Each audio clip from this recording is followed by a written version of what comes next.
Hare Krishna. Today we will be discussing Srimad Bhagavad-Gita As It Is, Chapter 15 of Text 1. Sri Bhagavan Vacha. The Blessed Lord said, There is a banyan tree which has its roots upward and its branches down, and whose leaves are the Vedic hymns. One who knows this tree is the knower of the Vedas. After the discussion of the importance of Bhakti Yoga, one may question, what about the Vedas? It is explained in this chapter that the purpose of Vedic study is to understand Krishna. Therefore, one who is in Krishna Consciousness, who is engaged in devotional service, already knows the Vedas. The entanglement of this material world is compared here to a banyan tree. For one who is engaged in fruitive activities, there is no end to the banyan tree. He wanders from one branch to another, to another, to another. The tree of the material world has no end, and for one who is attached to this tree, there is no possibility of liberation. The Vedic hymns meant for elevating oneself are called the leaves of this tree. These tree roots grow upward because they begin from where Brahma is located, the topmost planet of this universe. If one can understand this indestructible tree of illusion, then one can get out of it. This process of extrication should be understood. In the previous chapter, it has been explained that there are many processes by which one get out of the material entanglement, and up to the 13th chapter, we have seen that devotional service to the Supreme Lord is the best way. Now, the basic principle of devotional service is detachment from material activities and attachment to the transcendental service of the Lord.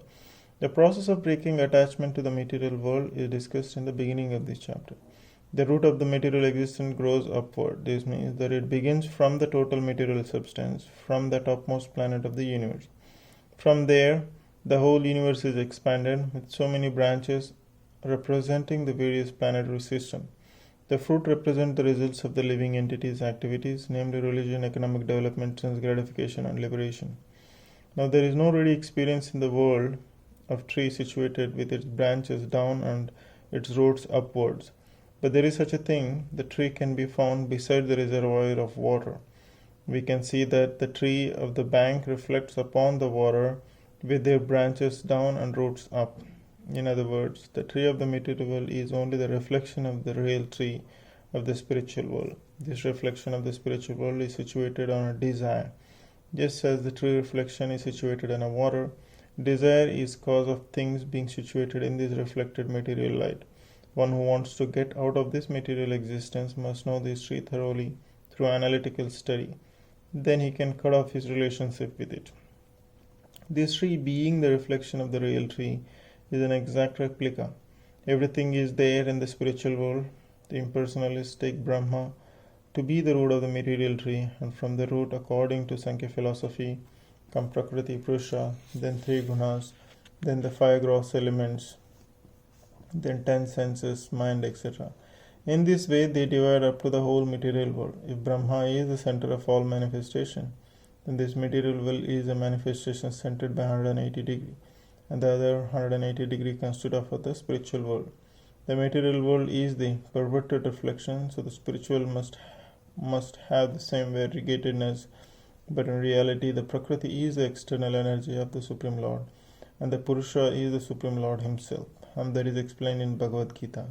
Since this manifestation is material, it is temporary. A reflection is temporary, for it sometimes seen and sometimes not seen. But the origin from where the reflection is reflected is eternal. The material reflection of the real tree has to be cut off. When it is said that a person knows the Vedas, it is assumed that he knows how to cut off the attachment to the material world. If one knows that process, he actually knows the Vedas. One who is attracted by ritualistic formulas, by the Vedas is attracted by the beautiful green leaves of the tree.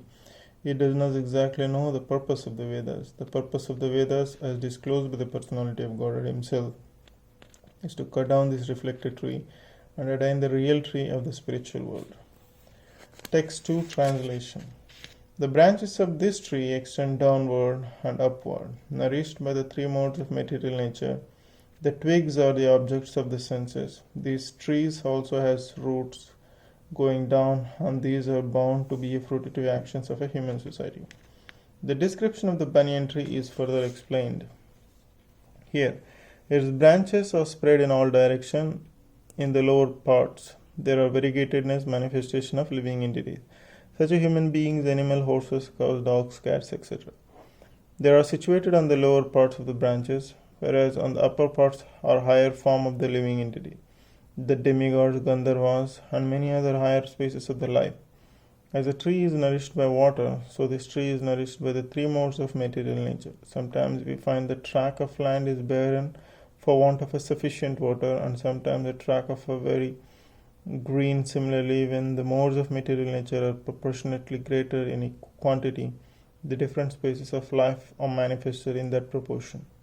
The twigs of the tree are considered to be the sense objects. By development of the different modes of nature, we develop different senses, and by the senses we enjoy different varieties of sense objects.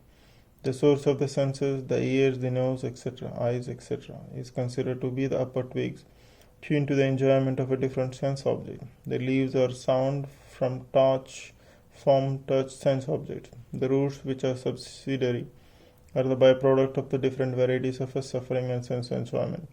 Thus we develop attachment and aversion. The tendencies towards pity and impity are considered to be the secondary roots, spreading in all directions. The real root is from Brahmaloka, and the other roots are from the human planetary system.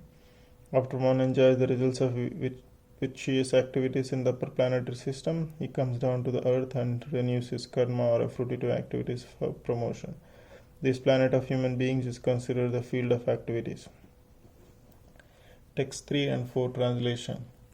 The real form of a tree cannot be perceived in this world. No one can understand where it ends, where it begins, or where its foundation is. But with the determination, one must cut down this tree with the weapon of a detachment. So doing, one must seek that the place from which, having once gone, one never returns, and there surrenders to that Supreme Personality of Godhead, from whom everything has begun and in whom everything is abiding since the time of immemorial. It is now clearly stated that the real form of this banyan tree cannot be understood in this material world. Since the roots is upwards, the extension of the real tree is at the other end. No one can see how far the tree extends, nor can one see the beginning of this tree. Yet one has to find out the cause. I am the son of my father is the son of such and such person, etc. By searching in this way, one comes to Brahma, who is generated by the Garbhodaka Shri Vishnu. Finally, in this way, when one reaches to the Supreme Personality of Godhead, that is the end of research work. One has to search out that origin of this tree, the Supreme Personality of Godhead, through the association of persons who are in the knowledge of that Supreme Personality of Godhead. Then by understanding, one becomes gradually detached from this false reflection of the reality, and by knowledge one can cut off the connection and actually become situated in the real tree. The word asanga is very important in this connection because the attachment for sense enjoyment and lording it over the material nature is very strong.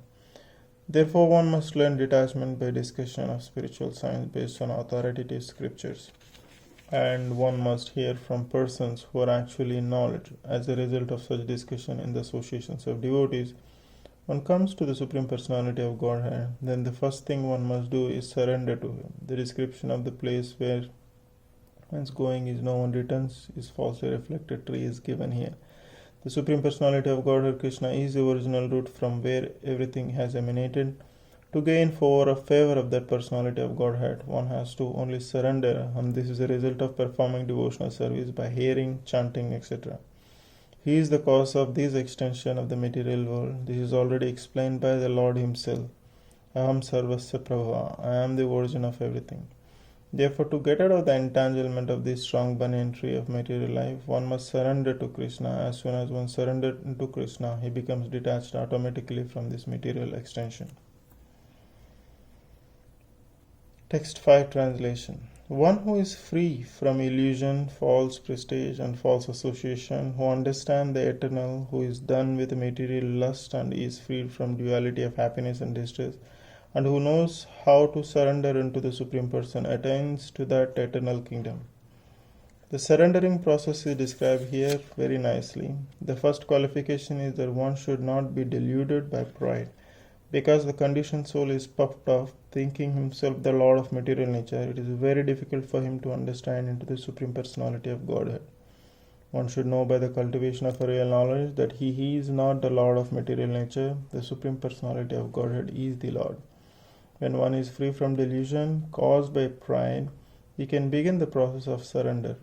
For one who is always expecting some honor in this material world, it is not possible to surrender to the Supreme Person. Pride is due to illusion, for although one comes here, stays for a brief time, and then goes away, he has a foolish notion that he is the Lord of the world.